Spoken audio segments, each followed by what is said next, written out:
What's happening, sports fans? We got another top recruit to talk to. And yes, of course, I'm biased. I like the kids that go to the schools that I went to. So we've replaced the television. It's now just a UCLA blanket. I'm wearing a UCLA. Admittedly, this shirt is now dated as I'm looking at that it's from the 2010 season, which would have meant that Carlie Dorostkar would have been in like middle school, maybe, or something like that. Look, I'm old. I get it, but I'm just happy to see people going to UCLA. We got Carlie Dorostkar from Canyon Crest Academy. She will be a two-sport athlete in the Pac-12 because, look, when you're good at one thing, why not just do another one also to prove it? So she's going to be doing track and field and cross country at UCLA. Thank you very much for joining us. Why the Bruins?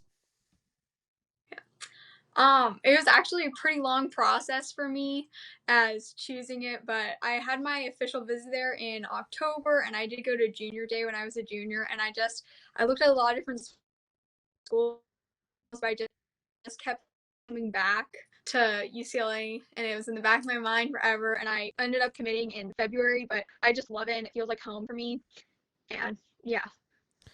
Okay, so, obviously UCLA, not the number one school forever. This wasn't something where you just knew from day one. Like you mentioned, it took you a while. Was there ultimately something that was the deciding factor or a couple of things? Was there one aha moment where you finally realized this is home? What pushed it over the end for you? I think for me, just looking at a lot of different places, I love the teams and I love the coaches and just the people and the vibes of the school. But like when I was at UCLA, I just felt really comfortable and felt like, oh, I should be here. Like I could see myself on campus.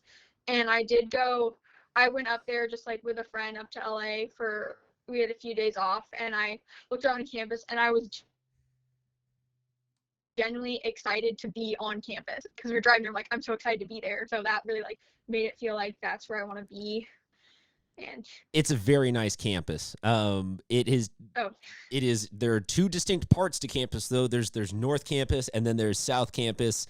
Everyone has fun on North Campus when you're like myself and you're an art major. Everyone has no fun on South Campus when you're a doctor or medicine, but you end up having fun in life when you're making millions of dollars. Do you know what you want to major in? yeah, I actually applied to physiology, but then I talked to a fifth year girl on the team, and she was in human biology and society, and so that's what I want to go into, like public health and pretty much like epidemiology and stuff like that. Oh, okay. So kind of a relevant thing for everything in the world that's going on right now. Do you know Oh, do you know long term what you want to do with all that? Do you have like a dream job? I I don't have a dream job. I know that I want to be helping people and in sort of medicine and life science field, but I know that I don't want to be directly involved with people like a doctor or something like that. And I want to be in the field, but not in a lab. But I don't know the exact job that I want to do. Yeah. Fair enough. Hey, look, if you don't have your exact, nothing about what I was doing in college said I want to be a high school sports reporter. I was still all figuring it out then. Walk us through, if you will, a little bit. Help educate us.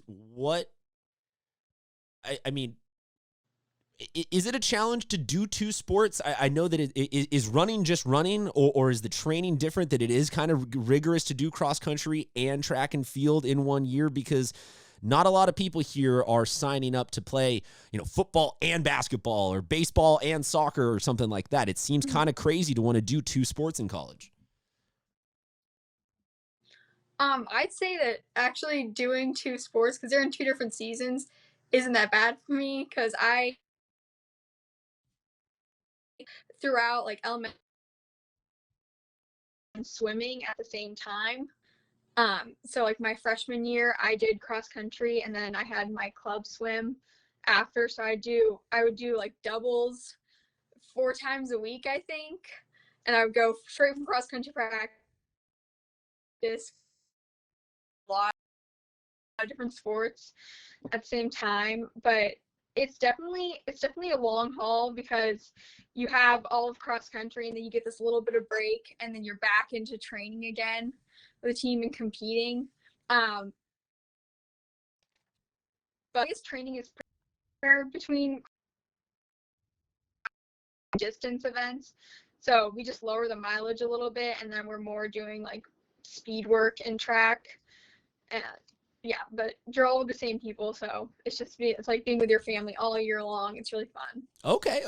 I can respect that.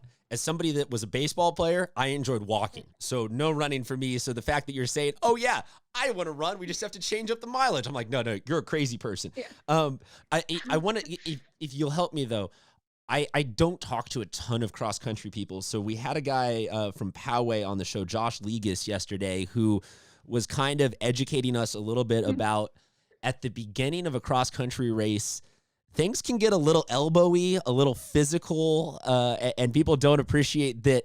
That can then come back when you're out on the course and you can start. There's a little bit more contact involved in a cross country race than people give you guys credit for. Can you elaborate on that? Oh, definitely. Honestly, I think the start of cross country races are the most nerve-wracking things, and that's what sort of pushes me to get out there because I don't like running with people. I just want to get out and go. But definitely, like my meters, they'll redo the start, and at state I fell right at the 100-meter mark, and my dad was like all up in arms. He's like, "You should have restarted the race," and blah blah, because it's really crowded in, and everyone was closing in on me, and so I like tried to get around this girl, and I ended up like hitting her heel. Then she fell, and then I fell on top of her, and then 3 other girls fell on top of me, and so they all had to get up off of me, and then I got up, and I was literally at the back of the race, and I was like, because going into that race, I was like, I'm gonna make top 5 this year, and I just remember thinking like, oh, I guess you know what, like not this year, but I mean, I ended up getting 5th in the race, so it was like really, I don't know how that happened. Yes. It was really. All right, so UCLA fans, here's what you're getting. You're getting somebody that gets knocked down, goes, I apologize for stepping over you a little bit there. I think the audio is a little bit delayed on my end. But UCLA fans, here's what you're getting. A girl that will get knocked to the ground, take 4 other people down with her, look up and be like, oh, well, it was great. I guess I had hoped that I was going to finish. And then goes, oh, yeah, but by the way, here's how the story ends. I still got top 5. Seems like you deserve a little bit of you're a savage kind of an award for that one. I would have laid on the ground and been like, I'll take my water now, please. I got my 100 meters in.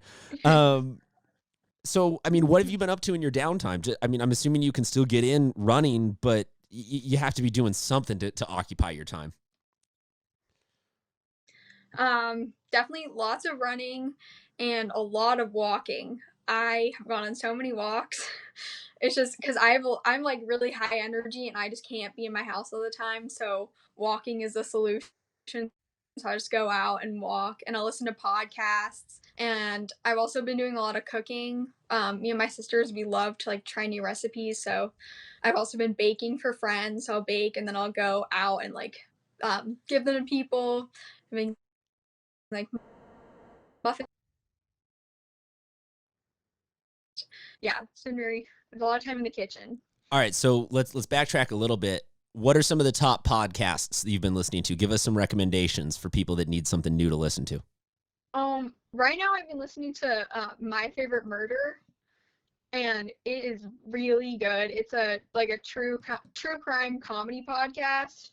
And my friend suggested to me, and she's actually she's part of the fan cult called Murderinos, but I'm not. I'm getting close.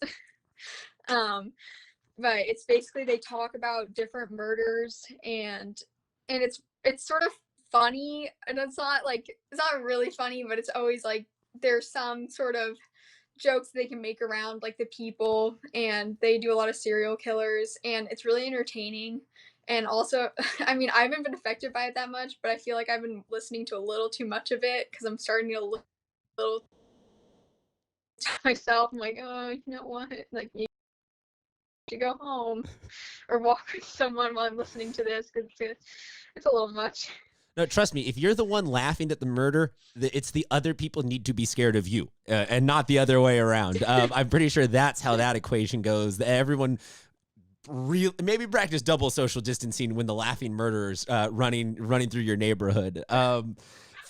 Favorite couple of recipes that you have tried for the first time or stuff that you've baked for the first time during this quarantine? I made these banana fudge muffins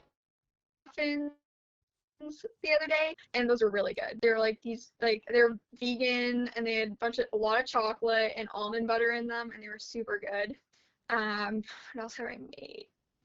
I made My sister likes to make tofu scrambles, so it's sort of like an egg scramble with tofu instead, and those are really good. And I've made, what else? Oh, I made homemade granola, and my sister also made homemade bagels, and those were like really, really good. Okay, how did the bagels turn out? They turned out, I think they were a little a little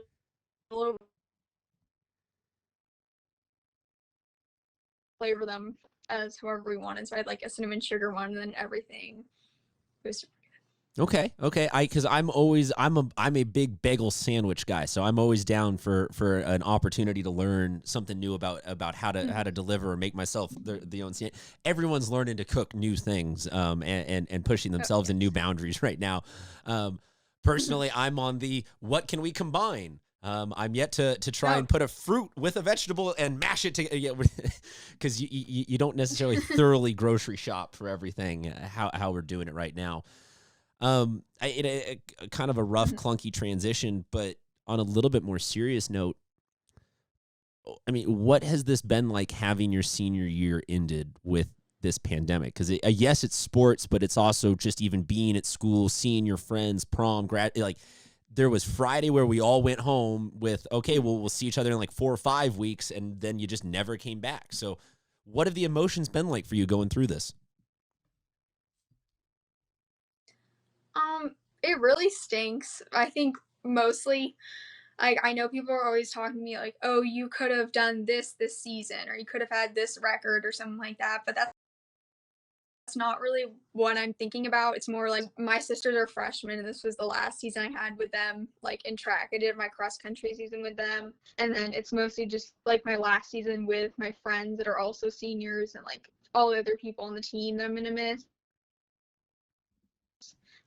That's mostly it, because track is, a lot of people think of like track and cross country is pretty individual because you're running, but it's really a team sport.